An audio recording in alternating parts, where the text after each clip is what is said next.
प्यारे बच्चों, जैसा आप सभी को पता है, 15 अगस्त 1947 को हमारा देश आज़ाद हुआ। हम एक संप्रभु राष्ट्र की श्रेणी में आए। उसके बाद संविधान का निर्माण किया गया। तो जब संविधान का निर्माण किया गया तो इसमें 395 अनुच्छेद, 8 अनुसूची और 22 भाग, इस तरह से इसका बंटवारा किया गया। लेकिन वर्तमान में इन अनुच्छेदों की संख्या बढ़कर के 448 तक हो चुकी है और अनुसूची उनकी संख्या 12 हो चुकी है। और जो भाग है वो 4 के अंदर 4 क और 9 के अंदर 9 क को और जोड़ा गया है। तो मैं आज आपके सामने बताने का काम करूंगा कि जो अनुसूची है 12, उनमें किन किन बातों को रखा गया है। पहली जो अनुसूची है उसमें 29 राज्य और 7 केंद्र शासित जो प्रदेश है उन विषयों को स्थान दिया गया है। वो बात अलग है कि वर्तमान में भारत में 28 राज्य और 9 केंद्र शासित प्रदेश है। दूसरी जो अनुसूची है उसमें विभिन्न पदाधिकारी गण है, उनके वेतन, भत्ते और पेंशन, उसके बारे में जो बातें हैं वो दूसरी अनुसूची में रखी गई है। तीसरी अनुसूची में बात यह है कि जो विभिन्न पदाधिकारी गण है वो शपथ लेने का जो काम है वो तीसरी अनुसूची में उन बातों को स्थान दिया गया है। शपथ लेने की जो बात तीसरी अनुसूची में वो रखी गई है। चौथे नंबर पर जो अनुसूची है उसमें विभिन्न राज्यों की ओर से, विभिन्न जो हमारे ये केंद्र शासित प्रदेश है इनकी ओर से जो राज्यसभा में स्थान सुनिश्चित किए गए हैं उनको प्रतिनिधित्व दिया गया है। वो बातें अनुसूची 4 में जोड़ी गई है। और अगली जो अनुसूची है 5वें नंबर पर, जिसको हम कह सकते हैं 5वीं अनुसूची में, वो चाहे अनुसूचित क्षेत्र हो, अनुसूचित जाति जनजाति से संबंधित जो प्रशासन और नियंत्रण की बात है उसको अनुसूची 5 के अंदर स्थान दिया गया है। अनुसूची 6 में वो असम, मेघालय, त्रिपुरा और मिजोरम में जो जनजाति है उनके प्रशासन और नियंत्रण के बारे में ये सब बातें, इनको अनुसूची 6 में स्थान दिया गया है। अनुसूची 7 में केंद्र और राज्य के बीच में शक्तियों का बंटवारा, यानी कि केंद्र सरकार 97 विषयों पर कानून बनाने का काम करेगी, राज्य सरकार 66 विषयों पर काम करने का काम करेगी, कानून बनाने का काम करेगी।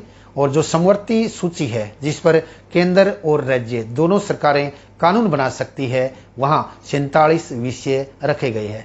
वो बात दूसरी है कि ये विषय कम और ज्यादा होते रहते हैं।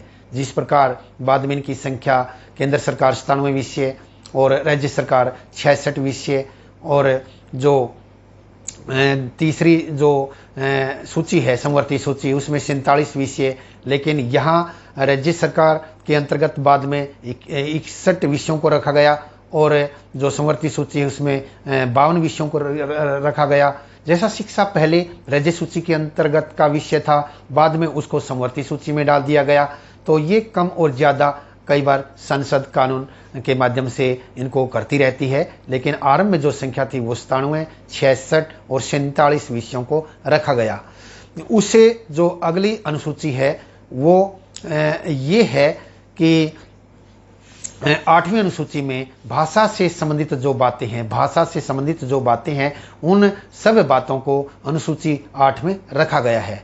और 9वें नंबर पर जो है वो भूमि अधिग्रहण को लेकर के है। राज्य सरकार किस प्रकार से भूमि को अधिग्रहण करने का काम करेगी, ये सब बातें प्रथम संवैधानिक संशोधन था जो 1951 में जिसको पास किया गया।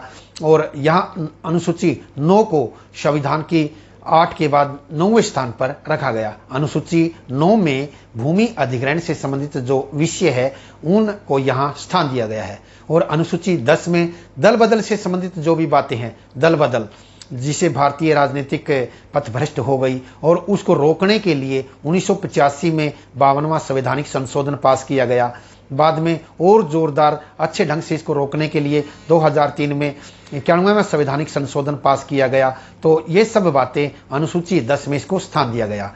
अनुसूची 11 के अंदर हम याद रखेंगे कि पंचायतों में ज्यादा सुधार करने के उद्देश्य से जो 73वां संवैधानिक संशोधन 1992 और 1993 में पास किया गया ताकि पंचायतों को ज़्यादा मजबूत बनाया जा सके। इनको हम याद रखेंगे कि 73वां संवैधानिक संशोधन 1993 पंचायतों को ज़्यादा मजबूत बनाने के उद्देश्य से ये सब बातें अनुसूची 11 में इनको स्थान दिया गया। अनुसूची 12 में कौन सी बातें रखी गई, ध्यान से हमें इनको याद रखना जरूरी है कि शहरी विकास को लेकर शहरी जो संस्थाएं हैं, स्वशासन संस्थाएं, उनको विकास को लेकर के 74वां संवैधानिक संशोधन 1993 पास किया गया ताकि गांधी जी का जो सपना था उसको साकार किया जा सके। गांधी जी ने एक बार कहा था कि भारतवर्ष इतना बड़ा है तो इससे हम केवल एमएलए और एमपी जिनकी संख्या ज़्यादातर आप जानते हैं कि 545 प्लस 245 इनसे और लगभग 4000 के अंतर्गत जो एमएलएज है इनकी मदद से पूरे देश को चलाना बड़ा मुश्किल काम होगा।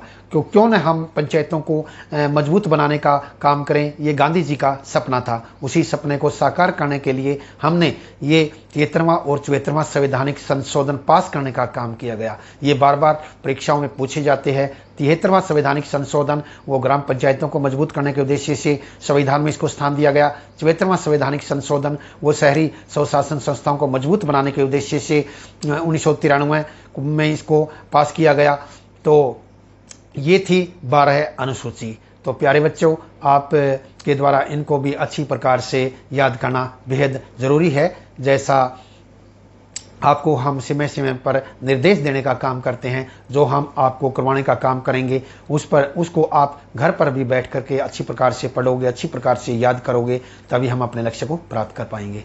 तो इसी के साथ जय हिंद, जय भारत।